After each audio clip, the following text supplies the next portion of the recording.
السلام علیکم، میں ہوں فاطمہ وسیم اور آپ دیکھ رہے ہیں 89 نیوز۔ اور عامر ہمارے ساتھ اسٹوڈیو میں موجود ہیں، بات کریں گے کہ اسٹاک ایکسچینج دوبارہ کرش ہو رہی ہے، وہ کیوں کرش ہو رہی ہے اس کے بارے میں بات کریں گے۔ یونیک آفر دی ہے ایران نے آئل ایکسپورٹ کی، اس کے بارے میں بھی بات کریں گے۔ آئل ایکسپورٹ کی بینیفیشریز کیا ہیں، ان چیزوں کے بارے میں بات کریں گے۔ Plus tourism industry is collapsing in the Middle East, ان چیزوں کے بارے میں آج کے پروگرام میں ہم بات کریں گے۔ سر عامر، کیسے ہیں آپ؟ کیسی ہیں آپ فاطمہ؟ میں الحمدللہ ٹھیک ٹھاک۔ سر، اسٹاک ایکسچینج میں کیسی تبدیلی آ رہی؟ کبھی کرش ہو رہی ہے، کبھی ریز کر رہی ہے، ایسا کیوں ہو رہا ہے؟ اب پھر کرش کر رہی ہے؟ دیکھیے، جیسے ہی ایک نیوز آتی ہے، جب پریزیڈنٹ ٹرمپ نے کوئی 4-5 دن پہلے ایک نیوز تھی، انہوں نے کہا جی دا war is suppose to be ended, اسی دن ایک دم بہت بڑا گلوبلی، یہ خالی پاکستان میں آف کورس بہت سارے پوائنٹس اس دن پاکستان نے گین کیے، اتنے زیادہ پوائنٹس گین کر لیے اسٹاک ایکسچینج نے کہ اسٹاک ایکسچینج کو ٹیمپرریلی کلوز کرنا پڑا۔ تو اس کے بعد پھر اب مسلسل ایک پریشر آ رہا ہے، اور وہ پریشر آ رہا ہے آئل پرائسز روزانہ۔ اٹس لائک یہ ایک نا فاطمہ، یہ کچھ ادارے ایسے ہیں، مجھے ایسا لگتا ہے کہ جنہوں نے اس کو ایک گیمبلنگ سپاٹ بنا لیا، خاص طور پہ پیٹرول کو۔ ایک سٹیٹمنٹ اور اس ایک سٹیٹمنٹ کے بعد کچھ بھی ہو سکتا ہے۔ اب یہ پتہ نہیں اس کو میں کیسے دیکھتا ہوں، لیکن پاکستان میں بھی اسٹاک ایکسچینج افیکٹ ہو رہی ہے۔ اٹس لائک 0.3%، 0.4% جو ہے کولیپس کی ہے۔ کل کولیپس تو نہیں کی، نیچے آئی ہے۔ یہ تو کولیپس نہیں ہوتا، کولیپس تو خیر بہت بڑی ایک اماؤنٹ ہوتی ہے، لیکن اس کے باوجود آپ یہ دیکھیں کہ پچھلے ہماری اسٹاک ایکسچینج جو کہ پچھلے سال مئی میں تقریباً 40,000 پوائنٹ پہ تھی، اور تقریباً ود ان 9 منتھ یہ 185,000 پہ چلی گئی۔ اب یہ کوئی مذاق نہیں تھا۔ آپ کی اسٹاک ایکسچینج آپ کے ٹوٹل ویلیو سے اگر 400 گنا بڑھ گئی تھی، اور وہ بھی صرف 8 مہینوں میں۔ بٹ دس ریسنٹلی دس از اے بیکلیش، اور یہ خالی کراچی اسٹاک ایکسچینج میں نہیں ہے، ریجنل جتنی بھی ہیں، بلکہ گلوبلی جتنی بھی اسٹاک ایکسچینجز ہیں، اور خاص طور پہ ایشیا میں اس وقت چونکہ ایک وار کی سچویشن ہے، وہ بھی مڈل ایسٹ میں، تو دیز آر کلاشنگ۔ لیکن ایک چیز میں آپ سے کہتا ہوں کہ جیسے ہی کوئی انڈیکیشن آئے گی کہ the war is going to be ended, آپ یہ دیکھیں گے کہ یہ اسٹاک ایکسچینجز اگلے کوئی ہفتے تک پلس اور پازیٹیو چلنا شروع ہو جائیں گی، اور یہ جتنی ریکوریز ہیں یہ ساری کی ساری اسٹاک ایکسچینجز میں آ جائیں گی۔ ٹھیک ہے سر، اور اسی کے ساتھ ساتھ یہ بھی بتائیں کہ ایک یونیک آفر دی ہے ایران نے آئل ایکسپورٹ کی، وہ کیا؟ اچھا، اسٹریٹ آف ہارمز کو کلوز کر دیا گیا، and Iran said that we will not give a permission to export the oil, although Iran is exporting the oil. Iran didn't stop it, but they said for the other countries we will not allow it. But only there is one condition: if the payment is done in yuan, or that is called in RMB, in Chinese currency. That means what?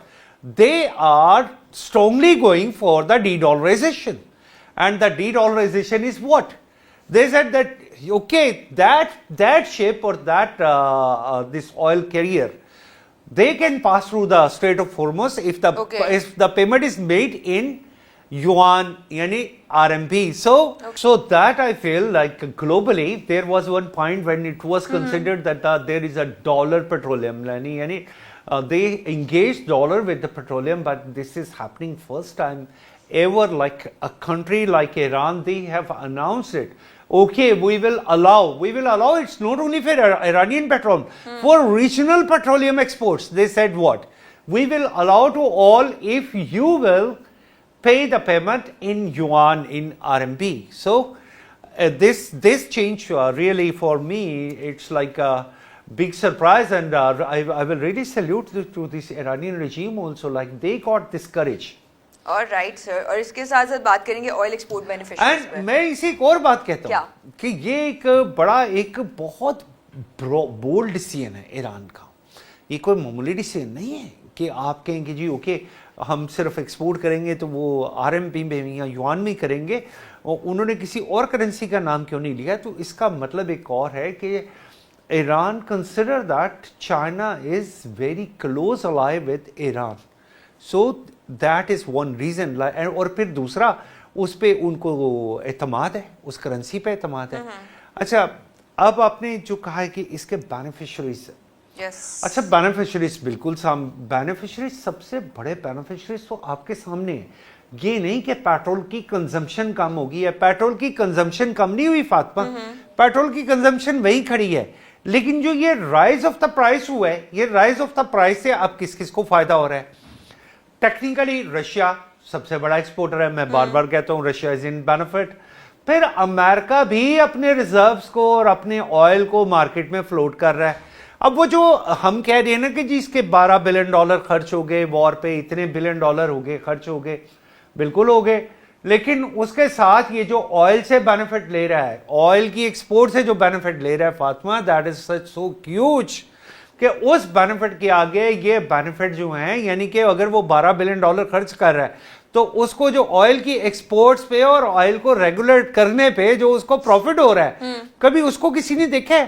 کبھی کسی نے, میں ہمیشہ beneficiary کی بات کرتا ہوں کہ اس کے بعد یہ جو ایمونیشن وار شروع ہو جائے گی, ایمونیشن پریکیورمنٹ شروع ہو جائے گی پوری دنیا سے, اور امریکن کمپنیز ویسے بیٹھ کے دھڑلے سے اسلحہ بیچ رہی ہوں گی, کسی نے اس کے بارے میں سوچا ہے؟ تو یہ وار خالی ڈسٹرکشن نہیں ہے, بلکہ یہ بہت سارے اس کے بینیفیشریز موجود ہیں. اور رائٹ سر, اور اس کے ساتھ سے جو ٹورزم انڈسٹری وہ کولیپس کر رہی ہے in Middle East. Tourism industry collapse نہیں کر گئی, ٹورزم انڈسٹری کولیپس کر نہیں رہی, کر چکی ہے آلریڈی. اب دبئی کہتا تھا جی کہ we have an exports for more than $1 trillion that is not related to petroleum, یعنی اس کا پیٹرولیم سے ذکر نہیں تھا. وہ کہتے ہیں ہم $1 ٹریلین کراس کر رہے ہیں. اس کا مطلب ہے کہ دبئی کی اکانومی بوم کر رہی تھی, بے انتہا بوم کر رہی تھی, دنیا کے انویسٹرز وہاں پہ بیٹھے تھے, دنیا کے بینکس وہاں پہ بیٹھے تھے, فائنینشیل انسٹیٹیوٹس وہاں پہ بیٹھے تھے, ہر ایک چیز, ایون ٹیک کمپنیز وہاں پہ بیٹھی تھیں. وہ سب کی سب اب کہاں وہ کیا کر رہی ہیں؟ وہ یا تو وہاں سے موو کریں گی یا وہاں سے موو کر چکی ہیں, اور یہ سب کچھ ہو رہا ہے کہاں پہ؟ ہم سب کے سامنے.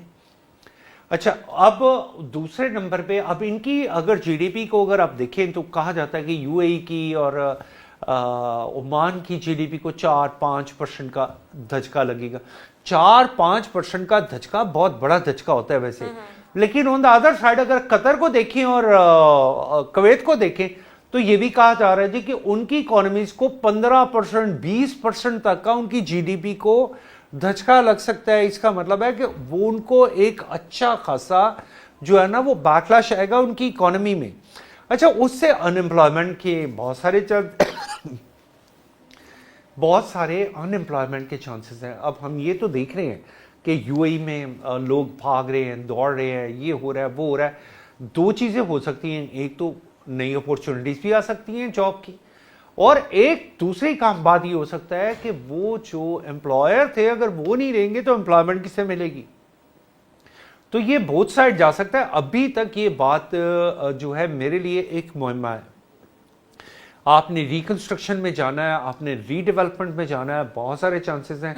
ہو سکتا ہے کہ ان ملکوں کی اکانومی کچھ عرصے تک کولیپس رہے یا اسٹریگنٹ رہے, یا کچھ عرصے کے بعد یہ پھر بہتر ہو جائے, یا پھر یہ ایک دم یہ جو ریہیبلیشن کا اگر سارا سسٹم بننا شروع ہوتا ہے تو اس میں یہ بھی پاسبل ہے کہ بہت ساری نئی جاب اپورچونٹیز نکلے.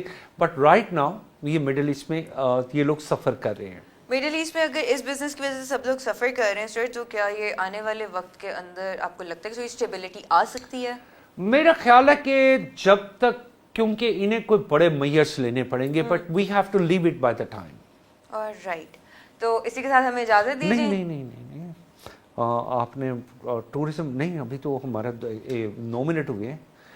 ٹھیک ہے, ابھی میں اس کو کنٹینیو کر سکتا ہوں. پھر میں سمجھ رہا تھا ایک اور کویسچن ہے. اسٹاک ایکسچینج آپ نے کر لیا؟ جی سر, اسٹاک ایکسچینج بھی کر دی, یونیک آفر بھی کر دیا, آئل کے بینیفیشریز بھی کر دیا, اب ٹورزم کا. ہاں ٹورزم, اوکے, اس کو ہم کنٹینیو کرتے ہیں. سو یہ جو ٹورزم جسے کہا جاتا ہے, اور ٹورزم کے علاوہ ان ملکوں نے اپنا ایک بہت زیادہ ایک بوم لیا تھا. آج سے اگر 40-45 سال پہلے چلے جائیں تو یہ تمام ریگستان اور بالکل آج وہاں پہ نخلستان اور بہت کچھ آباد ہو چکا تھا. یہ وقت کی ضرورت تھی, لیکن آج یہ وقت چینج ہو چکا ہے. اور اس میں آج بھی ایران یہ کہتا ہے, وہ کہتا ہے جی کہ میرا اپنے نیبر کنٹری سے کوئی رفڑ نہیں ہے, میری ان سے کوئی لڑائی نہیں ہے. اگر وہ یہ کہتا ہے میری ان سے لڑائی نہیں ہے تو وہ پھر اس کا مطلب کیا ہے کہ وہ امریکنز کو صرف وہاں سے نکالنا چاہتا ہے. اور امریکن کے نکلنے کا مطلب کیا ہے؟ امریکن اگر وہاں سے اس ریجن سے نکل جاتے ہیں تو وہ جو آپ بات کر رہی ہیں نا کہ ایک new era can be started, new era. اب ہر ایک ملک میں انہوں نے بیسیکلی امریکنز نے کیا کیا ہے؟ امریکنز نے آج تک ایک ہوا کھڑا کیا ہوا تھا ایران کا. کس کے آگے؟ کویت کے آگے, بحرین کے آگے, قطر کے آگے, سعودی عربیہ کے آگے, عمان کے آگے, یو اے ای کے آگے. یہ پورے جو ریجن میں جو کنٹریز ہیں, اب ہر جگہ پہ انہوں نے اپنی نیول بیس بنائی ہوئی ہے. بحرین میں ان کی بڑی ایڈوانس نیول بیس تھی, اسی طرح باقی کے ملکوں میں بھی. تو یہ سب کچھ جب ہو رہا تھا تو ایران تو تب بھی کہہ رہا تھا کہ ہماری ان سے دشمنی نہیں ہے, ہماری دشمنی تو صرف امریکہ سے ہے. اور امریکہ نے انہیں ڈرا کے, انہی عرب کنٹریز کو ڈرا کے وہاں پہ اپنی بیسز بنا کے یہ کہا ہوا تھا کہ ایران آپ کے لیے تھریٹ ہے, ایران آپ کو جو ہے وہ کسی بھی ٹائم آپ پہ اٹیک کر سکتا ہے, ہم آپ کے پاس صرف اس لیے بیٹھے کہ ہم آپ کی حفاظت کریں. تو فاطمہ وہ کتنے $100 بلین ایسے ہیں جو امریکن انڈسٹری اور امریکن ایمونیشن انڈسٹری اور کسی نہ کسی طریقے سے امریکہ کو فائدہ پہنچتا رہا. اور ہمیں وہ اماؤنٹس نہیں بھولنی چاہیے جو یو اے ای نے وعدہ کیا تھا کہ ہم $600 بلین پلس کی انویسٹمنٹ کریں گے امریکہ میں, اور پھر سعودی عربیہ نے جو پرومس کیا تھا کہ $1,000 billion more we are going to invest in سعودیہ. اب جو اس وقت جو فائنینشیل حالات ہیں, میرا نہیں خیال کہ کوئی بھی انویسٹمنٹ ہوگی. یہ کنٹریز میں یہ نہیں کہتا کوئی انویسٹمنٹ ہوگی, لیکن اس طریقے سے اس انویسٹمنٹ کو کنٹینیو کر پائیں.